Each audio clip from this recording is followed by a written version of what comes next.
de la que emanan todos los poderes en la isla. Pero, ¿qué significaría esto en la práctica? ¿Qué va a pasar además con todos esos dirigentes que tienen más de 70 años, tomando en cuenta que esta fue la edad límite establecida en el pasado 7º Congreso del partido? Nos acompaña en el estudio un experto en el tema, Sergio Comas. Muchísimas gracias. Buenas noches, Cabo. Gracias por la invitación. No, gracias a ti. Primera pregunta es, ¿se retira Raúl Castro? Y en caso de que sea un hecho, ¿qué significa? Bueno, verdaderamente esto está planteado ya en el último Congreso y de hecho, como parte del texto que leyó Raúl Castro en el 7º Congreso en el 2016, dijo que este era el último Congreso que iba a dirigir la generación histórica. Son estos ancianos que tú has citado de más de 70 años. De hecho, lo que llama la atención es que hayan sido elegidos a este Congreso como candidatos Machado Ventura, que tiene 90 años, Ramiro Valdés, el propio Raúl. Tiene sentido porque presenta ahora a Díaz-Canel como por primera vez un civil asumiendo la dirección del partido, que toda la vida ha sido el comandante en jefe Fidel Castro Ruz, militar, y Raúl Castro, que es un general. O sea, de hecho, esta es la concepción que él tiene y están en la seguridad de que pueden controlar la situación, si no, no harían esto. Vamos a ver una imagen de Raúl Castro en el 2016, con el Congreso, donde él está poniendo estas fechas, estas edades límites. Adelante. O sea que podemos establecer 60 años como edad máxima para ingresar al Comité Central y hasta 70 años para desempeñar cargo de dirección en el partido, lo cual, sumado a la limitación de hasta 2 periodos consecutivos para ocupar responsabilidades políticas, garantizará desde la base el rejuvenecimiento sistemático en todo el sistema de cargos partidistas.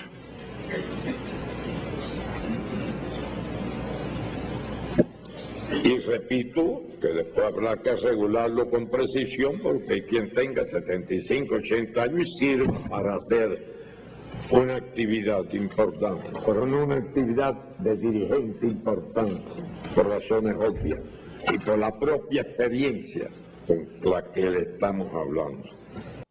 A ver.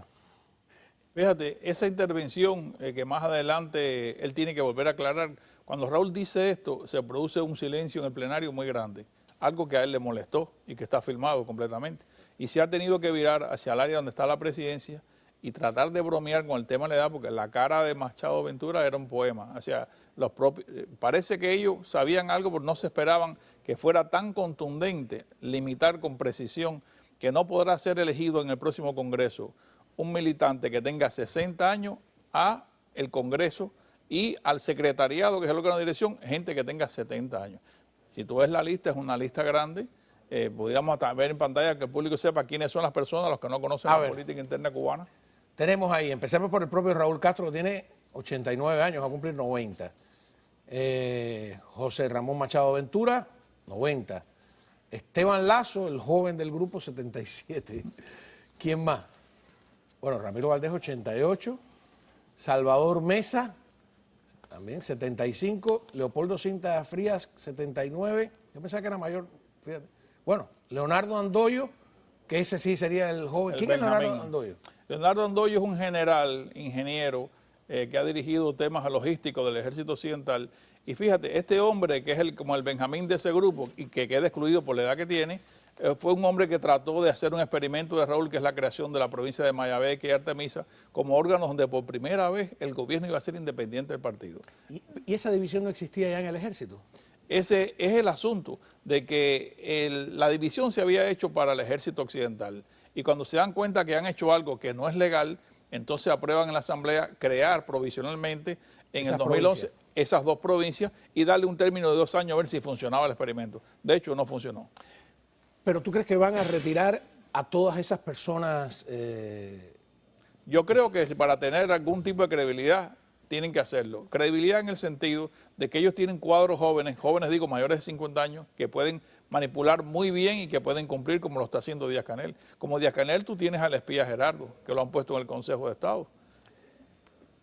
¿Tú crees que le van a entregar el poder de verdad a este grupo no sé, me cuesta trabajo creerlo. Es que tienes que ver el aspecto formal de esto, porque da una muy buena imagen en el exterior que hagan este cambio generacional. De hecho, yo te diría, ¿tú crees que Alejandro Castro Espín está en la casa sentado o pescando de vacaciones? Desde luego que no, continúa el enlace de su padre.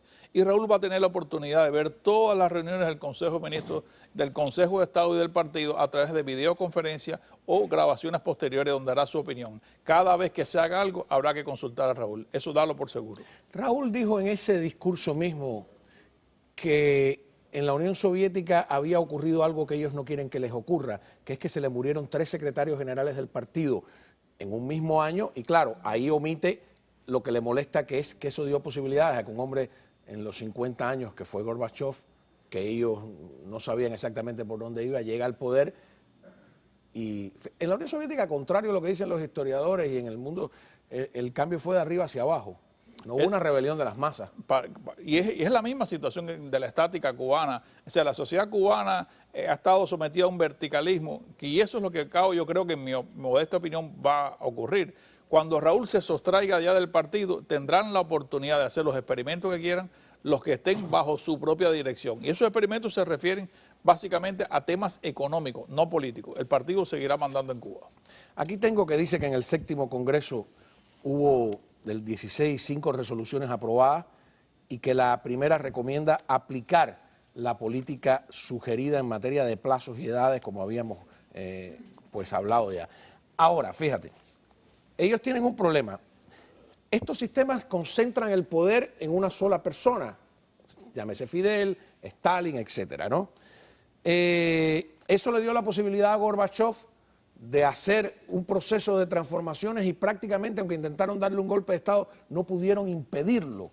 Desmontó, sin querer o queriendo, eso habrá que analizarlo en el futuro, el sistema de arriba hacia abajo.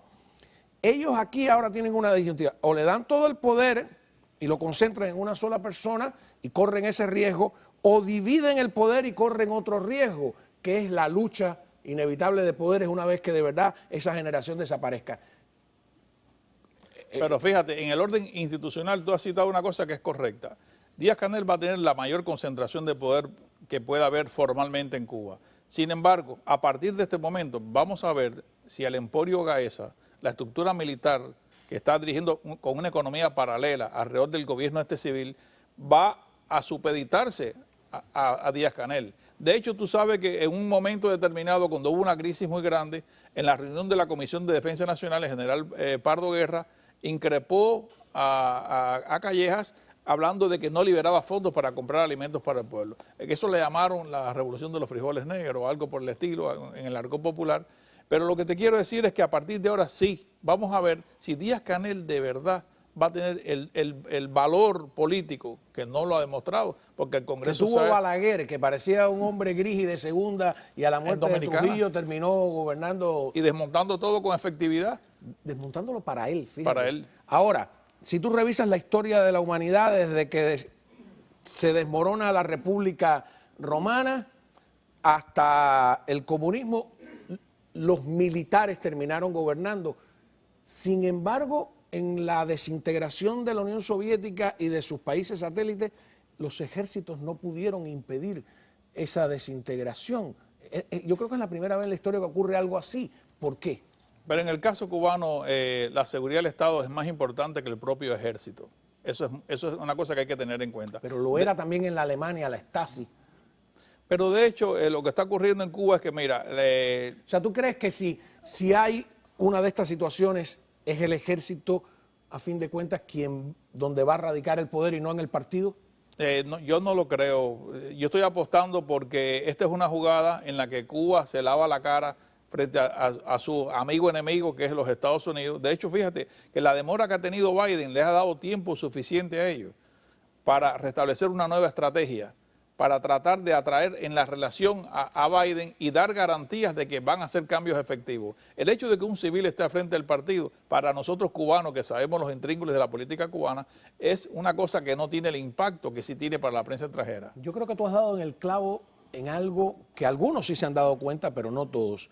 Y es que toda la estrategia está dirigida, irónicamente, a que sea Estados Unidos quien les salve o le saque las castañas del Es, fuego. es lamentable porque es un entreguismo tipo enmienda. Son más platistas que cualquier platista que ha habido en Cuba. Porque al ellos destruir lo que llaman el tejido social de Cuba, es decir, el partido debería discutir ahora, principalmente si va a haber propiedad privada en Cuba o no. Sin eso no hay garantía de que la economía levante.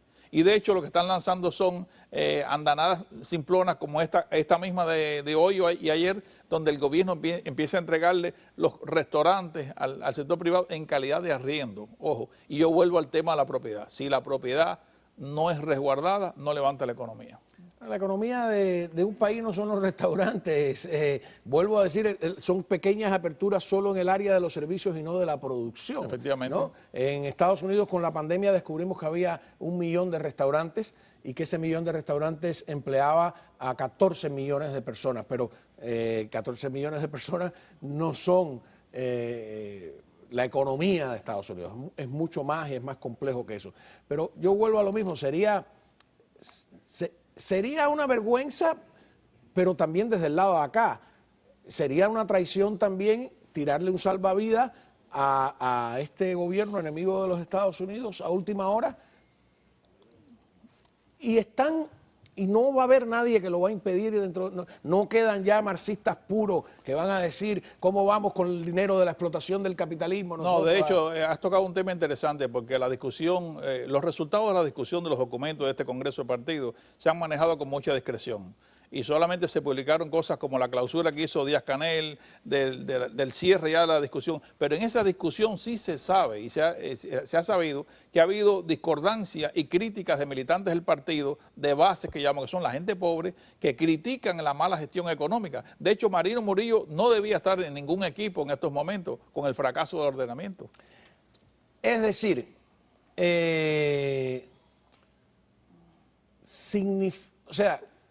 una vez que Raúl no esté técnicamente en el poder en abril, ¿va a haber un cambio real o eso será imposible? Vamos a una pausa, vamos a organizar mejor la pregunta, porque al regresar tengo otro tema. Bueno, primero te agradezco la presencia, que me quedan tantas cosas pendientes que quisiera tener 2 segmentos más, pero la verdad es que al regresar los audios de Maradona, no sé si estás al tanto de eso, son las grabaciones destapadas por Infobae, donde salen a relucir negocios del astro del fútbol pagados con oro venezolano. Estará con nosotros un amigo argentino de Maradona que vivió con él 4 años en Cuba. Ya bueno, regresamos.